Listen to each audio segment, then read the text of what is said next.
Welcome. You've tuned into Living the Miracle with hosts Michael and Raphaelle Tamura. You were meant to live a joy-filled life, and you most certainly can. In this program, you will learn simple yet powerful psychic tools to help you fulfill your soul's purpose in this world. Now, here are your hosts, Michael Tamura and Raphaelle Tamura. Hello, everyone, and welcome to Living the Miracle with Michael and Raphaelle Tamura. I am Raphaelle. And I'm Michael. Yay. Our purpose for bringing this show to listeners like you all over the world is to awaken souls, develop intuition, and fulfill our purpose. Today we have a really fun topic. In case you didn't read it on the website, it's 3 deaths and no funeral, lessons on living the miracle. Haha.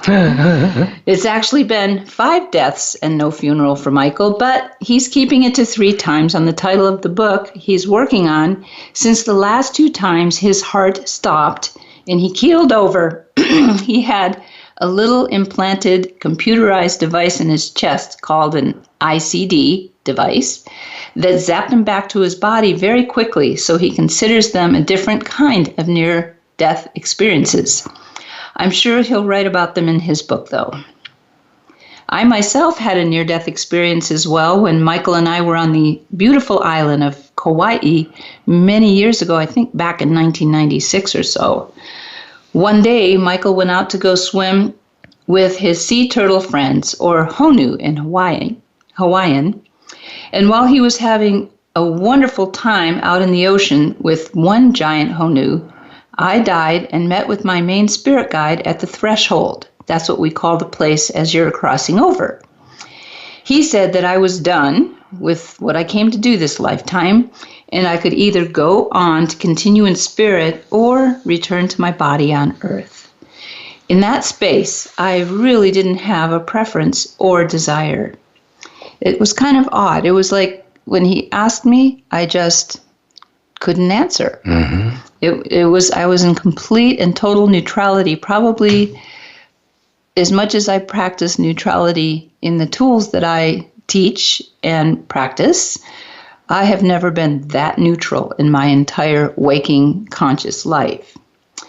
But my guide asked me, how about that healing center or school that you promised Michael you'd help him establish? Instantly, I was back in my body. I should say I was slammed back into my body, and I came in the way I went out, I realized. And when I woke up, I realized that I had died from the result of what had been going on with me for the 3 days previous, which was a horrible case of food poisoning. I definitely should have gone to a hospital, and I didn't. There are thousands and thousands of accounts of near-death experiences. Those experiences in which the person's body shuts down, as it does in death, the heart stops, and there's no respiration for a period of time, or the brain ceases to function. But the soul returns to the body and revives it. There are some dramatic experiences as well as more subtle ones, like mine. Yet, despite all of these first-hand reports and many books being written about a variety of them, by and large, most people have a hard time handling even talking about the subject of death without feeling terribly uncomfortable. La, la, la, la, la, la. Are you saying something? Many people can't talk about it at all, especially the consideration of dying sooner or later themselves or their loved ones. The good news is that there are also more awake souls who are now getting out in the world to teach others about what dying is really about. The funny part is that most of those who are very aware of what dying is about for the soul usually are lighthearted and laughing about death, even their own. That's why we decided to devote this episode to Michael's first 3 full near-death experiences. And well, of course, he's still here with us, thankfully. Live from Mount Shasta. Yes, indeed. I actually have a set of special lights in our living room that I turn on every day in honor of all the returns he has made to continue the work and be with me too. So I'm not like those bottles that says, no deposit, no return. Right. You have to be old enough to know what he's talking about now. Well, he's been one that has always enjoyed and laughed about death and dying, and I can, validate that.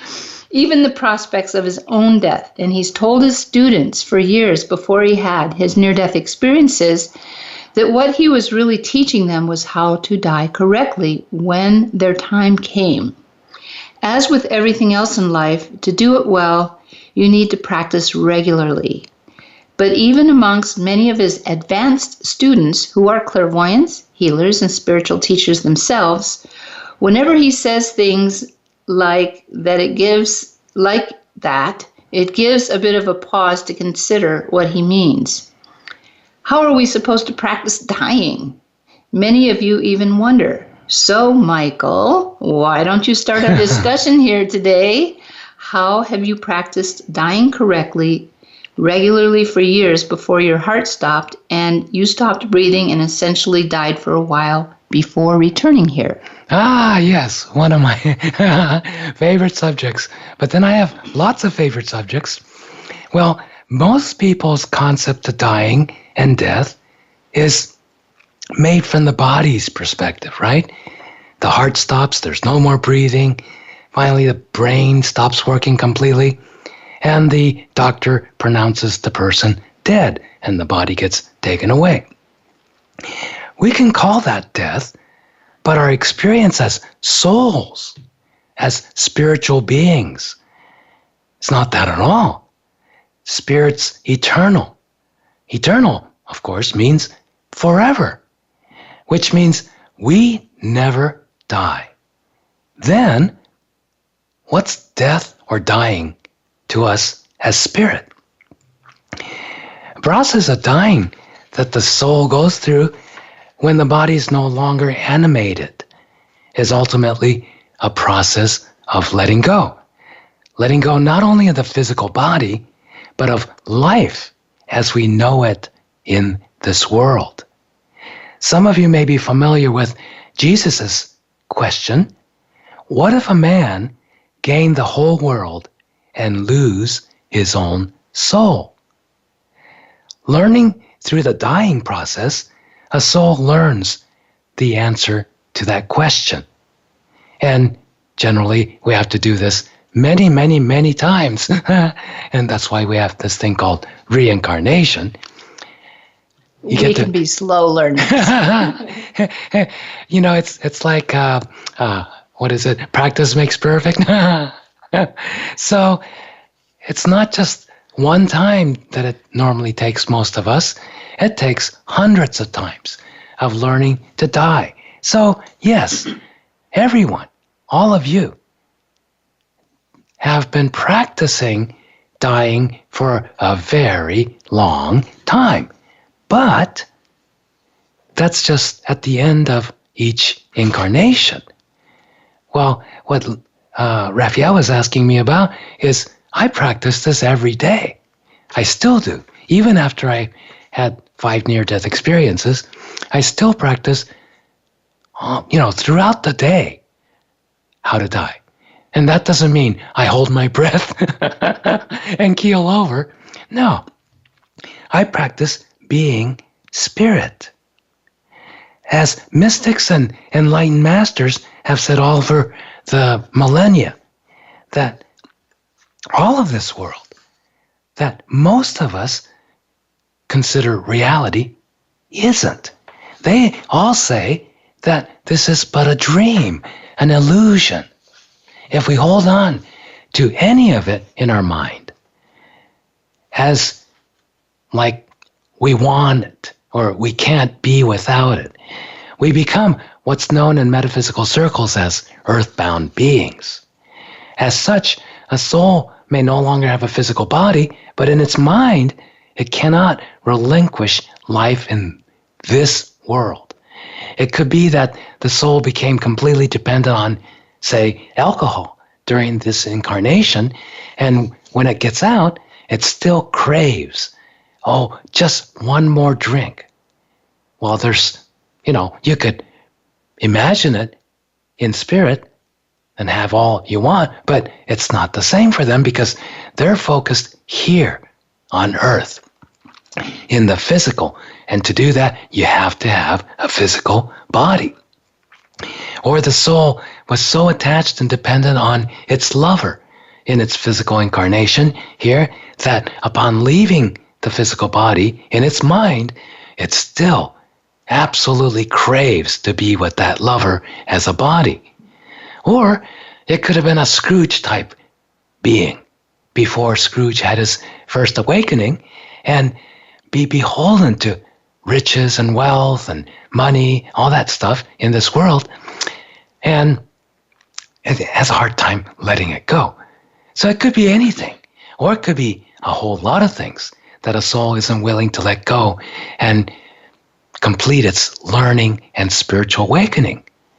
Well, guess what? We all have some of that. We may not be a Scrooge. We may not be stuck on alcohol or drugs. We may not be, completely like dependent on someone else for love, but we each have some of that stuff. We have a little hard time letting go of, right? Yeah, we even have hard time letting go of little concepts and judgments, for example. No, that person is a stupid idiot. No, that person's a real jerk, whatever. And okay, judgment's not going to make you happy, but oh, okay. Well, anyway, letting go. So what awakening? We talk about awakening souls. All of you are awakening souls. What are you waking up from? You're waking up from this dream, this illusion that this world is our real home or birthplace. Yes, it's the birthplace of the body, but the body dies. And then you're born again in another incarnation, and it dies too. It's awakening from the dream world into the awareness and certainty of ourselves as spirit, limitless and eternal, and absolutely joyous. That's why when you're trying to find happiness in this world, it doesn't go very far. Okay? It's very temporary. So back to practicing dying correctly every day. I still practice it, like I said, many times a day. And that's, for me, the practice is living my life without placing my conditions upon it. Is that easy for me to do? Absolutely not. The ego in us always wants something and wants it this way and not that way. Wah! I want a cookie. I want it now. I want it with more chocolate chips in mine. I don't care about yours. Mine has to have more chocolate chips. Wah! Yeah, that ego is like a crying baby saying, no, I want it now. Everything is now, and I gotta have it or else I'm not gonna make it. So, my practice has been to let that noisy voice in my head, in everybody's head, be as it is and not pay any mind to it. And you know what happens when you have certainty in spirit, in your true self? Then bullies can't scare you. I'm like anyone else, however. If someone pulls a gun on me, at first, I'll go, gulp, or the hair on my neck stands up or something like that. But I practice all the psychic tools that we teach, which are the tools of the soul, okay? Living here in this world. And I've learned over the years, I get myself grounded, my awareness centered and neutral, and then I can make good decisions as to what to do next. When Raphaelle said, when she was at the threshold and completely out of the body, she experienced neutrality like she never had before in the body. To tell you how extreme that was, when I was asked that question, I didn't think of my fairly new marriage with Michael. I didn't think of my 2 small stepkids, nothing. And a lot of times those are the things that pull people back. See, that's how much I count in Raphaelle's life. No, it's how we are when we're out of the body. Exactly. I can absolutely vouch for that every time. The neutrality of spirit, it's not the same as indifference in human beings. Right. Indifference, we don't care. And if you really dig down to why don't you care? Well, it's because there's too much pain and we're just going, I don't want to go there. All right? That's too much pain. So I don't want to love anybody. It's too much pain. It's going to come out. We'll get to that more later. But, I've been in situations where I'm looking at the business end of the barrel of a gun just inches from my face. I've been in a situation where there's this long, very sharp Japanese, like a short sword, stuck to my throat and being threatened that the guy's saying, I'm going to cut you into pieces. And I've been 65, 70 feet underwater in the ocean and scuba diving, and I can't get my regulator in my mouth and I can't breathe. So I've been in midair. I went off the wrong end of a cliff in a ski resort and I bashed into a giant mogul and it catapulted me. I'm somersaulting backwards and backwards and backwards, and all I can see is the blue sky. For about 1 mile. Yeah, and there's no ground below me until I went far enough down, and then finally the slope curves a little bit and I land on the snow. And no scratches even. My skis and poles were shattered into pieces. So, yeah, I've been in those close call situations. What people used to call near death, I could have died. But I didn't. And the funny thing is, every single time I'm in spirit and I'm at total peace, neutrality, time stops, I can think, whether it's in midair or I'm having a heart attack or whatever, I'm in spirit. So that's that neutrality. And we'll come back to that as we, after our break. Yes, we're coming on our first break, and I promise you I'll have Michael talk about his actual near-death experiences in the next section. But do remember to check out newlivingexpo.com at the San Mateo Convention Center. We will be there in a booth representing our radio show this Friday to Sunday, April 27 to 29, and that's 2018 for those of you who are listening afterwards. Michael will also speak on Friday, and the PGS Intuition movie will also be screened on Friday. Michael's talk is at 5 p.m., the movie's at 7 p.m., and Michael will be on the Q&A panel as well. Oops. When we return from our break, we'll continue exploring dying, miracles, and your spiritual growth. We're so happy you joined us today. I hope you're laughing. See you in a couple minutes. Thank you. Hey there.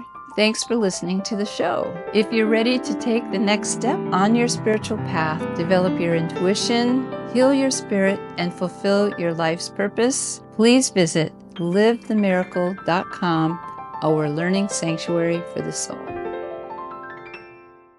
Well, thank you for joining us today. We are talking about 3 deaths and no funeral. Lessons on living the miracle. And when we're talking about deaths, we're talking actually, in this case, about physical death, and also what happens after one passes over. So Michael and I both touched in with a little bit about what death is, and one little near-death experience I had. By the way, that was a very small encapsulation of a very, very big experience for me on my near-death experience, because it was a 3-day illness that led up to that. And I was in a very nice condo, nice place to die. I was in a very nice condo in Kauai. In Kauai, yes. They don't call that paradise for nothing, right? Yeah. So I guess I was, kind of looking at a launching point there. But on I've been back for a long time and have lived much longer than I ever even imagined as a child, which is great because I feel like I'm getting a lot done. And after that near-death experience, one of the things that I experienced was having been told I was done with what I came to do, is I felt like I had a lot more freedom. There was like an energy that lifted off of me. And now I could have taken that freedom and gotten lazy and put my feet up on the table and never done anything. But for me, it was an opportunity to really do some meaningful work in my life. And that's what we've been doing ever since then. We had made a big shift about 4 years earlier, and we started to delve deeper into our own teaching and creating our classes and so on and so forth. But Michael, I would like you to share with the audience a little more about your 3 major near-death experiences and what that was like, and including how you died. Mm-hmm. Now, this is funny for me to be the interviewer, because Michael's been interviewed about this a lot of times, and I was there for these things, mostly there anyway, and he'll explain that to you. But Michael, why don't you go ahead and talk about it? Sure. Well, it's interesting, just like Raphaelle said, my first time was 2004, and like her, I was very ill for extended period of time. And the illness was one thing, but it was the excruciating pain.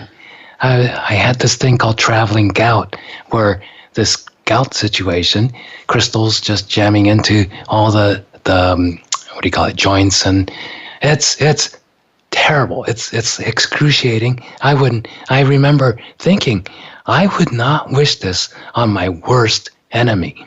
And it was beyond anything. And because it was in every part of my body, and nothing helped. So I'm kind of curled up in the bed where that didn't help. And Raphaelle had to go on an errand. So I was home alone. I'm very dangerous when I'm home alone. And so it got to the point of, I'm looking at, if this goes on, I don't know how I'm going to function.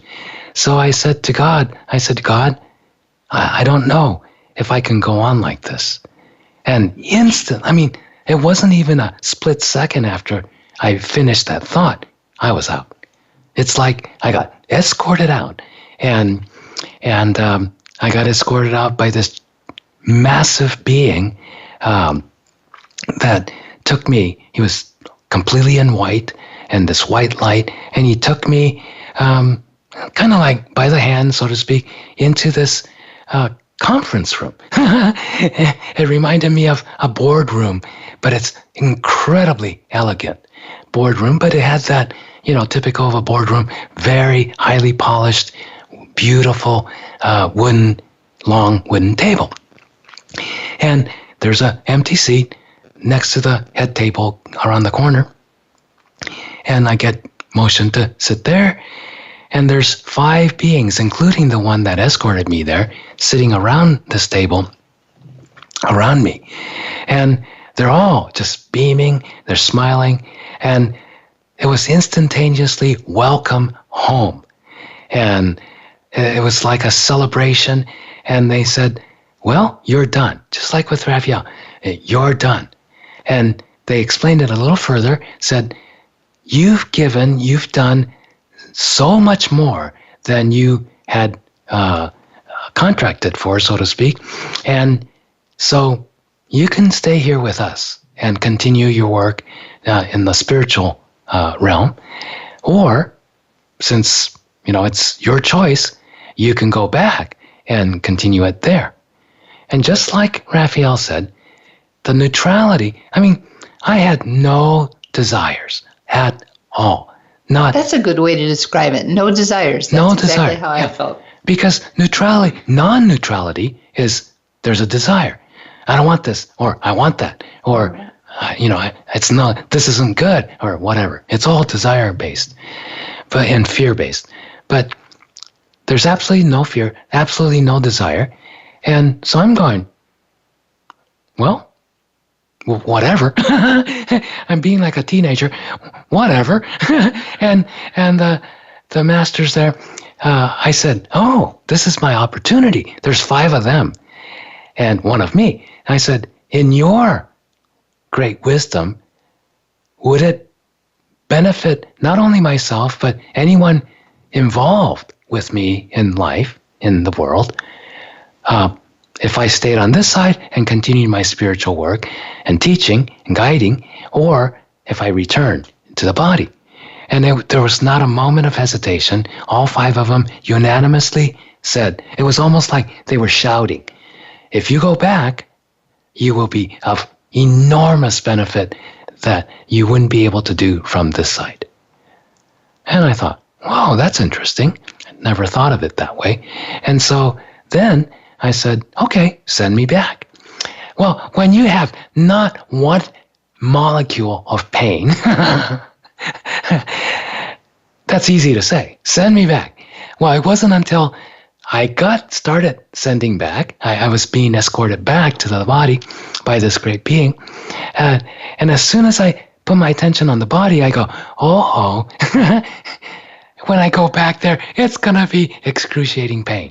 So I turn around as I'm escorting back to the body, and I tell everybody, I said, well, I'm going to need some help because in that condition I left the body in, I'm going to be no benefit to myself or anyone else. And I hear this very simple answer, fine. They're very efficient, economical, right? They don't waste words and stuff. It's just fine. And then when I get back, I get guided step by step toward my healing so that I can not have to go through that type of pain again. And of course, the details of that will be in his book. It's a very cool part of the story, actually. Yeah, it's a cool part. All of it's really cool. And so I got back. Well, I'm still in pain, but I had so much more energy, so much more brightness, and so much more life. It literally felt like I got just rebirthed. And then Raphaelle comes home, and I explain to her things. And yes, over the course of the next maybe 9-10 months, I really got healed myself on the physical end of things. And so since then, it's been way, way, way, way better.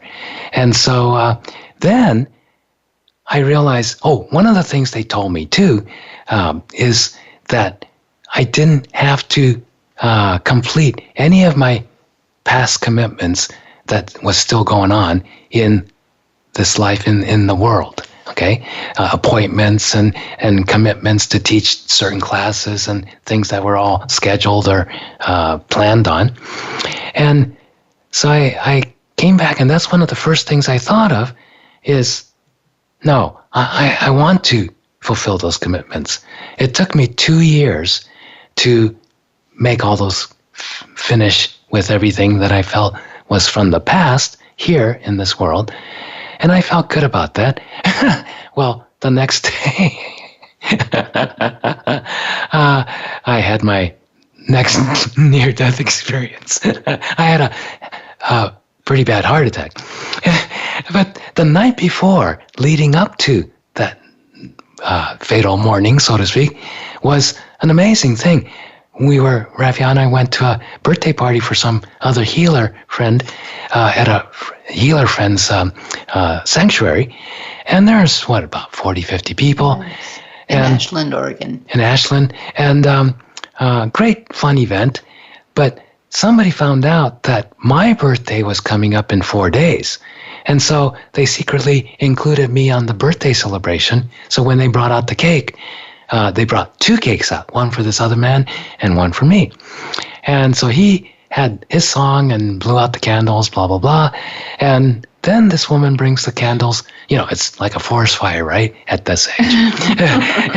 and she puts up the cake to my face and says, okay, close your eyes and make your wish and then blow out the candles. I thought, so I'm a kid again. And I close my eyes and I'm having fun, thinking, okay, what should I wish? And all of a sudden, my mind goes complete neutrality, complete empty. Just like when I was that first near-death experience when I was out, I don't have a desire. There's nothing I want or wish for. It's all complete. and total peace. And then in the middle of this, it was kind of this warm darkness. And then in this middle of this infinite darkness, this incredible golden light starts to shine and gets bigger and bigger and bigger until it takes over the whole space in my mind. And I go, oh, that's the Christ.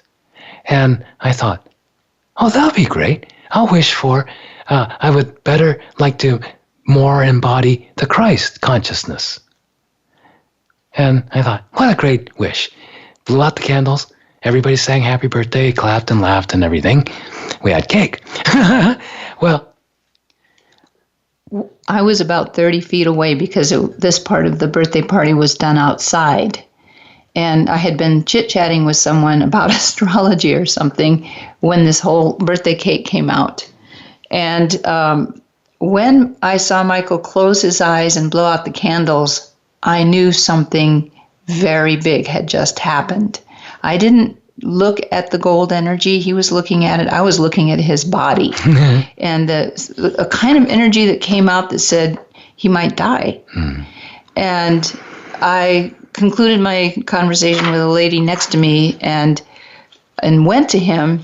But as I was on my way to him, the host of the party grabbed me and took me into his healing room and told me this incredible story about how he had this horrible heart attack, and he locked himself in the room and wouldn't let the EMTs in that his girlfriend had called for him. And I'm standing there going, why is this man telling me this horrible story? It upset me a little bit. And he said, well, I worked my way through this heart attack. I'm one of those people that says, you know, I'm of the mind, if somebody's having a heart attack, you call 911. And so anyway, I went out and I went to Michael and I said, we have to go. I think we need to take you home. And so that night, no, nothing goes on, and I go to bed. And the next morning, I'm in this out of the body. I'm in this total bliss. And then slowly, I hear sounds, and that's Raphaelle clanking in the sink in the kitchen, feeding the animals and stuff like that, which I really enjoy that sound. But I start to get more and more conscious here from this total bliss, but still I'm in that total bliss until a thought comes, oh, I have a very important meeting at 10 o'clock this morning at the office. This man came all the way from Israel to see me to discuss this major global project. So I got to get there. So I slowly get out of bed and start to walk toward the bathroom, and it's like my whole world comes crashing down, and everything is just, it's like being in the middle of a massive earthquake. And then Raphaelle comes into the bedroom and she goes, Michael, are you having a heart attack? And I kind of laugh because, I used to be a nurse many, many, many years before that. And so I go back to the symptomology of what's a heart attack supposed to be like. Well, I didn't have any of those symptoms. And so I told Raphaelle, no, I don't think so, but I would like a healing. Would you, go into the living room and give me a healing? And so she starts giving me a healing. And I start to feel a little better, but I walk in and I go, I got to go outside. I got to go on the grass. And I get on the grass. Well, what Raphaelle says later on was I circled around the living room while she was giving me the healing. And she says I chanted the Jewish prayer of the dead, which I don't know at all. I'm not Jewish, but I had heard the Jewish prayer for the dead on a TV show a couple of days earlier. Actually, that's how I knew what it was. Isn't that something? And so anyway, I don't have any recollection of that. I go out there on the grass, I collapse, and I'm out of the body. I'm surrounded by same 5 beings plus another 6 or 7 of them. In a big circle, I'm going, thank God you guys are here. And they all step back away from me.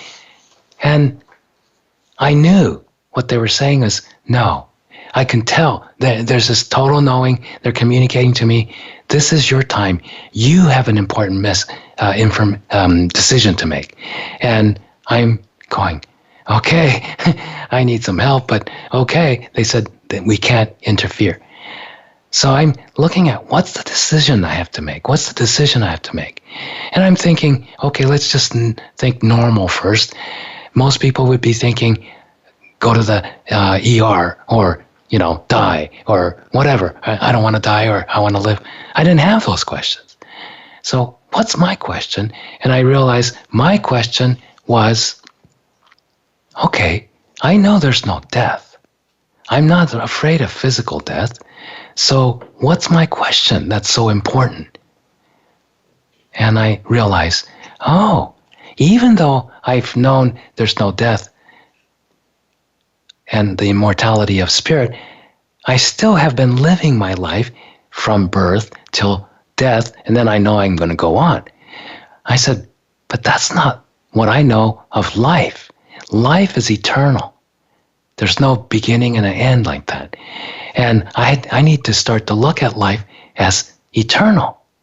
And when I decided, that's what I have to decide, to live eternal life, not from birth to death. And that was a scary thought. And since that thought, I realized I had to go think of it. What does that mean? It meant I couldn't place conditions on how I'm going to live. Okay, what it has to be before I can live. Like, I don't want to live if I'm going to be incapacitated, if I'm going to be dysfunctional, if I can't blah, blah, blah, blah, blah, blah. No conditions at all. And so then we just go, okay, that means I can't say, okay, I don't want to be here anymore. No, if I'm going to be here, if I'm sent back here, I need to live my life with joy regardless of what the conditions of existence here are. And I thought, that's a big one. But I knew I either had to make that decision now or later. Might as well do it now. I hate to do this, but we're coming upon a break, so we will be right back and I'll have Michael continue his story. Welcome back. We are talking about 3 deaths and no funeral. Lessons on living the miracle. And the 3 deaths, of course, are the 3 deaths that Michael experienced, near-death experiences. And we left you with a little bit of a cliffhanger. So why don't you go ahead and continue the story, yes. Michael? So the funny thing is, that's that major moment of making that decision to live eternal life, which led to really having to look at, I can't place my conditions on life anymore. And that's a tough one because we put conditions on life because we're afraid of something, right? Okay, so I'm going to have to deal with any kind of fear. All right, great. Well, I'm not afraid of physical death anymore, so that's a no problem. So I go, okay, whatever other fear I come up with, I'll deal with it. Okay, so then where the actual death happened wasn't then. I was just collapsed and I was out of my body when all that happened. Once I made the decision, I came right back. I was feeling a lot better. And then I was able to release because I'm looking still at the grass under my face. And I said, Mother Earth, there's this so much in my chest. Can I let this go into you? And the green grass disappeared. It became like this black curtain, opened up or closed up or opened up. And I got this permission, let it go. And I just let go and this black tarry stuff just came pouring out. And I can see these were bits and pieces of pain and suffering that I took on from other people, that I've given healings to, thousands and thousands and thousands of people that I've given healings to, even though I knew how to clean up after I give healings.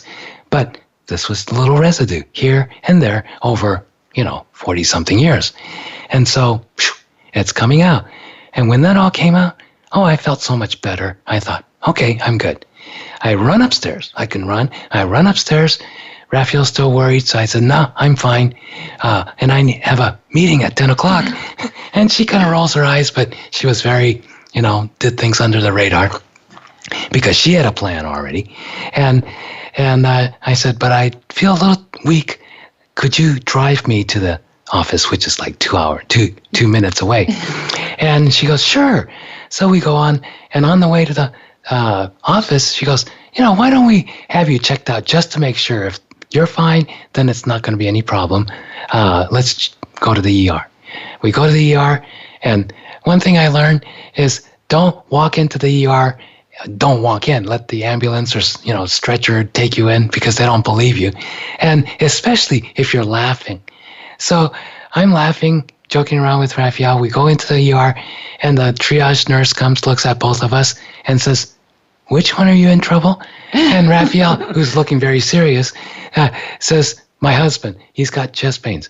And then the triage nurse kind of matches me, and she goes, oh, another chest pain. And she rolls her eyes, and she looks at me and says, we had 4 of them in the last 20 minutes. And that's a lot considering we live in such a small town. Yeah. And she said, and all of them before you, they were all fine. They walked out of here healthy as a horse. And she goes, what's happening? Everybody's coming in with chest pains. So I thought, well, they'll probably let me loose soon after.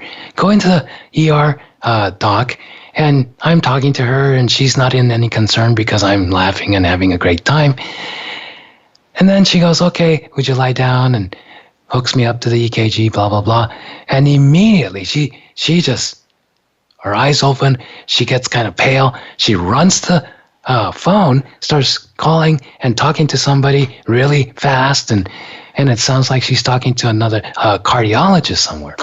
And then she hangs up and she says, yes, could you send for this and that and the other thing, blah, blah, blah. Comes back and she said, you're going to have to sign these papers. I'm going to have to shoot you up with this very strong drug that has a 50% chance of killing you. And I just was laughing so hard because I said, do you know how that sounds to me? I'm perfectly alive right now, and you're going to cut my chances down to half by signing this piece of paper. And I'm just having a great time. And she goes, no, you don't understand. If you don't sign, and if I can't give you this medication, you will die. There's 100% chance of you dying in the next few minutes. And so I go, okay. And at that point, I'm just seeing the entire everything choreographed in spirit by divinity. It's just like this total orchestration of divine. And I'm totally in God's hands. Nothing could possibly go wrong, including if I die, fine. If I don't die, fine. Anything, everything is fine. I got to experience that unconditionality. Total. I had no opinions about anything. No judgments, no fear, nothing. Because I can see the hand of spirit behind every little thing. And even if the doctor didn't know what she was doing, or the orderly didn't, or somebody makes a mistake, no problem. It's all divinely orchestrated. So and the doctor didn't make a mistake. No, she was fine because she did not want to have me croak on her table. She wanted to pass me off. They had to bring another ambulance with a different crew from a different bigger city hospital because none of the stuff they had there or the staff could handle this extreme extent to keep me alive. In other words, he had to be moved to another hospital. Which was an hour and a half away, over the mountain pass. So we're headed there on the ambulance, and the young man who was a paramedic, or I thought a paramedic, in the back, he's sweating bullets. He looks like a high school sophomore. He's so young. And so I said, either I'm getting so old or he's very, very young. And I said, how long have you been doing this? And he goes, oh, next week I take my final exams for my paramedic license. I crack up. I said, Raphaelle and I have a history of having beginners, right? First-timers, beginners, on-the-job training people, because we like him. And I'm looking at him, I said, he ain't going to make a mistake. He's just like a hawk looking over me, making sure I make it, right? So I said, I'm in great hands. So I wanted to reassure him. And I said, hey, no, don't sweat it. I'm not going to croak on you. And the minute I finished saying that, I flatlined, which I later found out. I left the body. I'm floating up over the roof of the ambulance, and I'm in this blue sky, just total freedom. Beautiful. I look down, and there's Raphaelle, gripping the steering wheel of her SUV, trying to keep up with the ambulance going 75 miles an hour over these curvy mountain roads. And she's just focused, right? And she's not going to let this ambulance out of her sight. And I'm going, hey, sweetheart, I'm up here. And she, of course, is very psychic. She looks up and she sees me in spirit. But I don't figure out, what does that mean to her, right? If your husband is in spirit going out of the body from the ambulance, that means he's going. He's gone. And so I don't think about that, of course, because there's no such thing as even a thought of death when you're out. I look down, I'm waving at her and say, hey, it's fun. Isn't that great? And then next thing, I'm in the celestial realm. And right before I go, I see Raphaelle. She takes one hand off of the steering wheel. She's trying to stay focused, but she's looking at me, and she's making a fist, and she's shaking her fist at me. And so I put words in her mouth, in my mind. She's going, uh-oh. She's going, if you die on me, I'm going to kill you. And I laughed, and I thought that would make a good joke. And actually, my thoughts were, don't leave yet.